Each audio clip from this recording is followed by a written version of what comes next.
Hello, it's Chelsea from Pink Door Fabrics. I wanted to pop in today. This will be our final Queen of Diamonds video. We have seen that a couple of you might be a little confused about some different steps of this, and so we wanted to come back and just explain this in a little greater depth to hopefully, clarify any confusion that you might have. And thanks so much for your patience with this. We've been trying to move our warehouse for the last couple of weeks, which is just a monumental undertaking. So we're trying to find the time to fit this in. So I apologize for any confusion or delay with that. But without further ado, so the last time I met with you via video, we put on our Mick Jaguar borders. So those should end up looking just like this. You're gonna have them on all four sides. I'm just doing this for the sake of the demo to have them on two, but you'll have them on all four. We've already talked about pulling your papers out. The one thing that I did want to mention, just in case this happened to you, it happens to all of us, because these seams get opened traditionally with English paper piecing, those seams don't get folded out at the end because you're not machine piecing them. So you just make sure that everything's tied together and you don't have that issue. We talked about it early on in the group, but when you were going through two pieces, we wanted to be careful not to pinch that kind of very edge piece of that together. And so this one, for instance, when I sewed this together, I've got a little popped seam here. If you have that issue, this is so not a big deal, so don't stress about it. What you can do is just fold those two pieces back together. Start with a little knicker knot there, or whatever knot you choose, and then end right there, and you can just sew it back together, even without the papers. So just don't go too far in there. But if you hold it, you'll be able to see, I just hold it in between those two fingers, you'll be able to see about how big your stitches were from before.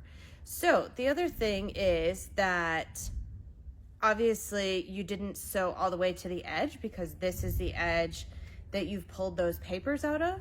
So you'll see here that those are obviously not sewn together. Now that's the whole purpose. Don't mind this. I was cutting a different border and yours will not look like this. We'll pretend. So let's go to this side. So where this was where your English paper or your papers that were inside of there finished, and so you have a knot there which is holding that seam together. And even if it popped a little bit, don't stress about that, because the whole purpose of this next step with the Mick Jaguar is using that 3/8 inch seam allowance. You're going to catch that, and so as long as you feel fairly confident that your seam allowance for your papers was 3/8 inch, this one got a little skinny up there, but you can use that line to sew on from the other side so that you can see it when you're putting your Mick Jaguar on. And that way you're sure that you're catching all those seams in there and you don't have any holes. So that's a little tip for that. But like I said, if you've got any little popped seams, here's another one, because it just happens. It's not a big deal. You want to be gentle with these, but this little seam popped. And so I purposefully left it this way so that I could just go back. Same thing. You'll just fold it over the tiniest bit. You're going to need to take like 2 or 3 stitches and then you'll be good. So don't stress about that. So this is what your block is going to look like as of this point after getting your Mick Jaguars on, except for you'll have it on all 4 sides. So the next part is we are referring to, this starts on page 67 of your pattern book. So what we're going to be doing here is you're going to take your fairy flakes in white, and we're basically doing the exact same thing that we did with the Mick Jaguar. So these pieces are going to be cut, however, there's a slight difference. Instead of 2 inches for the Mick Jaguar, these are going to be cut at 3. So don't go cutting up all of your yardage yet. Go slowly. It says to cut 24 3 by, we call them woofs, but with the fabric strips.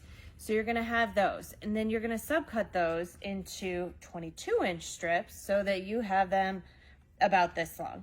This is a little longer than you technically need, but that way you've got some space. I purposefully have those cut longer so that because of the angles, when you fold these out, you've got plenty of room. Because that's a fairly deep angle at 60 degrees, you want plenty of room on either side of this when you go to connect it. Just for the sake of the argument, when you go to connect this, I would center your block within that 22-inch strip so that when you fold it out, you've got plenty of angle to work with. So without further ado, this piece, I'm gonna switch camera angles here in just a second, but let's talk about this. So previously you were using the 3/8 inch seam allowance. Now we are using the 1/4 inch seam allowance from this point on. And that's noted on step 5 with your pattern instructions. And one last thing that I did want to clarify. After you do your Mick Jaguar, this Mick Jaguar piece, you're gonna take your ruler from the edge of your block, the finished edge of your English paper pieced block, and you're gonna trim this width to be 1 1/4 inches from right here to right here. Now, I know a lot of you have made comments or asked questions about squaring up your blocks. If some of them are bigger than the others, I would encourage you not to trim them to be the same, because what's gonna happen is you're gonna lose your points. So if you feel like there's a big discrepancy between blocks, what I would do is wait until you get all of your Mick Jaguar borders on and then see how much they're off and average that difference.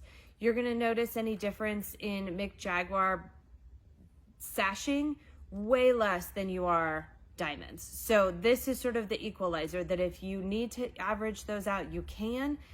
The nature of the beast with English paper piecing is that depending on how many seams in there that you have, it's going to be a little bit bigger because you've encompassed the paper and all those different seams. So if that block has like far fewer seams, this one doesn't have a ton, but some of those that have the smaller pieces in there, it's going to be a little bit bigger once you get all of that paper and everything out. So don't stress about that. All of this came together and there's some fudge room for this. The other factor is that because this is on the bias, if you need to kind of stretch those in or ease them in so that everything fits, that's really the way that we achieved this quote.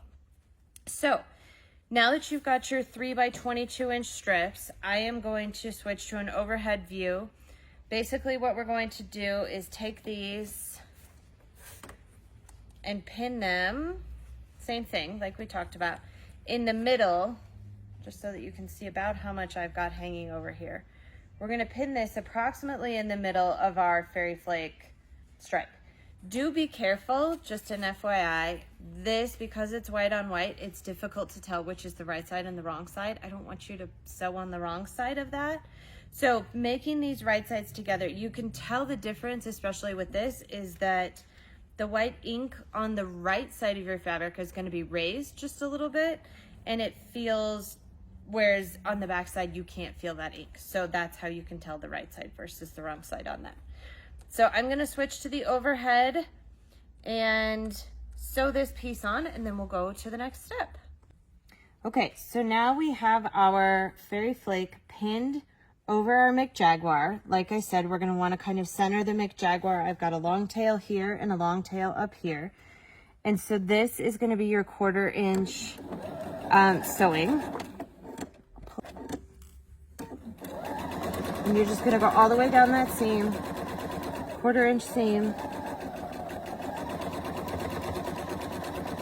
And I like to go just a little bit beyond that Mick Jaguar so that when you iron it out, you have a piece that's not right at the edge there. So I'll iron this and then I will show you the opposite end of this.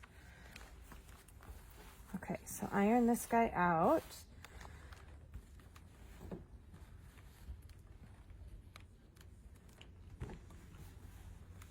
My iron had been off and now it's not as hot. Let's turn her up. Okay, so this is gonna iron out just like this.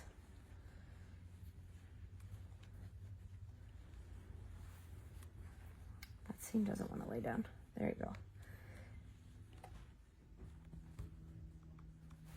Okay, and same thing, be a little careful. I was being a little aggressive and I shouldn't have been, because this is on the bias. You don't want to stretch this too much.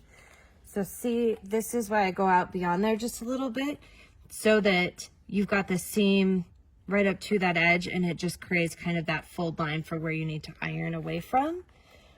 So now these are done, and so I'm going to trim this piece. I need a bigger filming desk here. So you're just going to take your ruler and align that with this side of the Mick Jaguar at the same angle. Doesn't matter whether it's a diamond ruler or a regular ruler. You're just gonna trim this guy off, flip this over, same thing, aligning this edge, and you're ready for the next one. So let me get set up for that, and we'll talk this side and cornerstones. Okay, so now we're on step 6. Now we're going to use our ruler. So this is the only, I'll call it tricky part of this. So your ruler, whatever you're using, needs to have a 60-degree line on it. If you have a 60-degree diamond ruler, that will also work. But see, there are different lines on your ruler here. So this one going this way and this one going this way are both the 60-degree. You'll see that these are 30s. And then, I thought this one had 45s, but I guess, oh, there it is. Thank you. So if you're trying to get different angles, see, that'll give you like a half square triangle. This will give you that 60-degree ruler. And I will admit, this is like a brain twist for me that I have to pay attention and go, okay, what angle am I trying to cut here? So take your time. You have plenty of these for the cornerstones. I'm just cutting this Nick Jaguar one because this is what that cornerstone is going to attach to. So I leave a little space. This is, again, one of those 3" by 22 strips that I've got. I'm going to align my 60-degree line along the top of that. And so we're going back to our middle school geometry days, but that will give you, then this angle is 60 degrees. So as long as this is lined up along your straight edge, this is the angle that we're cutting. The diagram in the book, I will admit, is a little confusing. So I'm just trying to clarify. It's showing it basically through the ruler. So I apologize for any confusion with that, but this is how that's done. So I've got my 60-degree line. Again, these are 3 inches top to bottom, 3 inches wide. We're going to align that 60-degree there and cut that angle. So now I have the 3 by 22 piece, and one side of it has this angle. So moving on to step 7, we're going to do this for our cornerstone. So cornerstones, one thing I do want to mention with that is those came in your month 12 packages. There was one exception of that was mistakenly sent earlier and was included in an earlier month, which is color 11 Whimsy. So if you can't find that one for any reason, that came in a previous package. And if you happen to not have any of that left, let me know and we can try to make you whole with that and help. I know I had previously said that you didn't need to save those things. This was one that just slipped under the radar, so just a note on that. The other thing I want to mention while we're at it is this cornerstone template that is in your book on page 69. When this got printed, these pages got scaled a little bit. So don't use this. We talked about this in the very beginning. There is a revised cornerstone template on our website under the pattern errata for this pattern. Otherwise, this is really the preferable way to do that I'm going to show you here using your ruler and cutting mat, because then you're sure that it's exactly the right size to match up with your fairy flake, which is what it's going to anyway. So same thing, on your cornerstone fabric, you're going to take a 3-inch strip of that. So I've got my 3-inch strip. Same thing, I'm just going a little bit in, aligned my 60-degree line along that cut edge, and this is the one that I'm cutting. So this is where it gets just a little confusing because of the ruler. So I've got that piece cut. I need to sit down so that I can flip this over. So then we're basically making a 60-degree diamond. And so instead of trying to find, I've tried this a couple of ways now, and instead of trying to find the 60-degree ruler or 60-degree line there, which let me show you both ways. My iron's in the way here, sorry.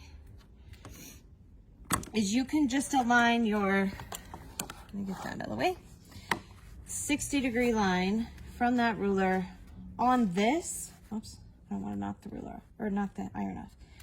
So you can see here, I've got this is the corner that we've already cut, that 60-degree angle, and here it is along the other line. Basically what we're cutting is a diamond that's both edges are at 60-degree angles. So because I need that to be 3 inches wide, see I've got my 1, 2, 3, and I've got it aligned there and aligned there, it's going to be perfectly symmetrical. So that's the way to do that. Let's just say that the other way that you could do it is just measure 3 inches over. As long as you've got the 160-degree angle correct, then you can just measure 3 inches over and it'll achieve the same end. So whichever makes more sense or is easier for you is totally fine. So let me get set up here. So that achieved us through figure 7B. So now you've got these diamonds. So I'm going to pin this and we're going to get ready to talk about step 8. Okay, so now we have our cornerstone that we've cut at our 60-degree angle. We have our fairy flake that we've cut at our 60-degree angle. And what I've done is lay those exactly like you see in the book here on top of each other. Now, here's the tricky piece. Not a tricky, once you know it, then you'll know it forever, is with pieces that are on the diagonal, your instinct, because we're quilters, is that you are gonna wanna align this edge with this edge and this edge with this edge. Let me show you what happens.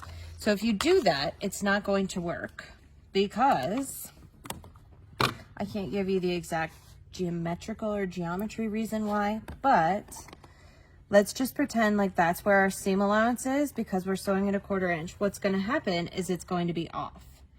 And so I'll show you the difference. So if you align those and you put your ruler down, this is always my test to make sure that I've got it right. See how it's off? They're not going to align. So just like we showed you in the pattern, you're going to offset this corner by 1/4 inch. And so I usually eyeball these because these are going to get trimmed down, but if you feel strongly about, and I've done it a few times, so I can pretty well eyeball the 1/4 inch, but see how that then your lines become equal on either side? That's why the over or the offset. So I'm going to pin that, sew it real quick, and then we will attach it to our block.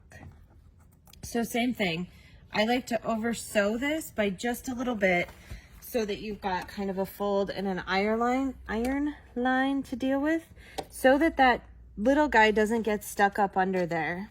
This is also the test to make sure that you've got that in the right spot, is that needle should be coming straight down, and you'll see it when we get down here, straight through that intersection. And if it's off just a little bit, don't stress. It will all even out in the end because these are going to get trimmed just a little bit. So see, as it comes through, it nailed right in between, right where those two fabrics overlapped, and that's how you know that you've got it correct. Wait for it to cut. And then I grab my little ironing board here. I need like a combination ironing board. Oh, that didn't sew there for some reason. Hold on. Oh. Go ahead. Okay, so now we've got this sewn. We're going to fold this out. And look, it aligns really nicely here and really nicely here. So we're going to iron that seam down. I'm not going to wade into the pressing seams open or which side debate today. You can decide that for yourself. I press this to the dark side. So that's what we've got. Now, we're going to take our piece that we'd previously sewn our other fairy flake piece on. Let me iron this down just so it lays all nice. Now that my iron is hot, press it, I should say. We're not ironing, we're pressing. Okay, so now that I've got this piece, I'm going to lay this down right sides to right sides with this. And so this is where, same thing, we've got to offset that by 1/4 inch so that the angle ends up correct with your Big Jaguar border down below. So the way that this seam is the one that we just sewed the cornerstone to the fairy flake. And so you can see where that seam comes out. We're just going to eyeball this. And you're going to align that because of this previous seam. Whoops, there goes my pin. Because this previous seam where that's been ironed, you want those two to align, is basically what we're doing here. And so that's 1/4 inch. And so that will, when you sew that seam, that'll give you the correct angle for that. Now, if this ends up being longer up here, that's okay. this is the point at which it matters. So don't stress too much about this because we're gonna trim these even when we're all done. So I'm gonna sew this, we'll open it up and I'll show you what we've got here.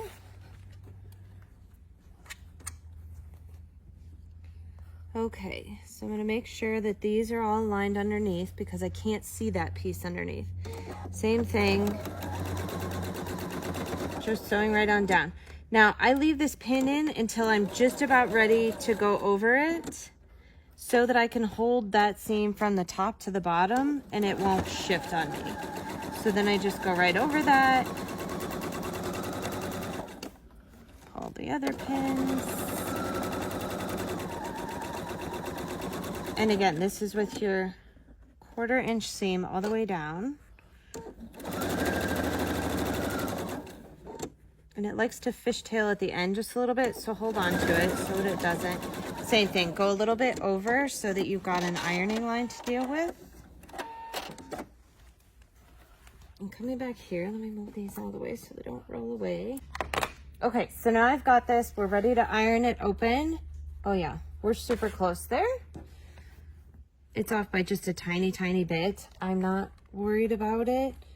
Not enough to rip it out and start over. I think it's darn close. And so we're gonna iron that all out. Okay, so now we've got this all ready to go. So we've got our border on the top, both the Mick Jaguar and the Fairy Flake with our cornerstone and the other Fairy Flake border. So then you're gonna go to figure 8C in your pattern and we're gonna trim this block off. Okay, so with your extra tail, we're gonna align your ruler along this edge and just trim that off. So you'll notice that this is also at the same angle as your block so that everything aligns really nicely. Don't mind that piece, we hit that in our sample block. And you've got your piece all ready to go. Now, with these, what's going to happen, and I'm gonna hang it up here just so that I can illustrate this, is basically what you've got are these drop shadow blocks. So you're gonna do this with each of these blocks. Same thing with these, you're just gonna do the border on the bottom of that because this one will have been made like this. So my recommendation would be to start with all your full blocks first and then go to your halves. And this one, you're just gonna repeat the same process, although you're not gonna have, this isn't actually a full half block, it's just a titch shy of that. So you're just gonna do your white, your Mick Jaguar and then your white Fairy Flake. And then I would put these together in sort of diagonal columns. And so we're gonna talk about these left half ones in just a second here, but I would do these in kind of big diagonal columns like this. Either way, top to bottom or left to right, or bottom to top. And then lay them out on your design wall, and then you're gonna sew these together in rows. Much the same way when you do this block to this one, you're just gonna repeat the same process to sew these together. With this one, I like to deal in smaller increments before I go to larger big rows. So I'm gonna sew this to this, this to this, before I start on this big row. So I have a little swap out here. Let me grab it to show you for your Mick Jaguar. I haven't pressed this open, so let me do that real quick and then we'll talk about adding your Fairy Flake to your side pieces. Actually, I can probably make this work for now. So these are gonna be your side pieces here. And so I made mine just solid so that you could see the whole bit. It's the same size. Now, what you've got to understand is this is also not a full half block because some of that gets stuck under the binding here.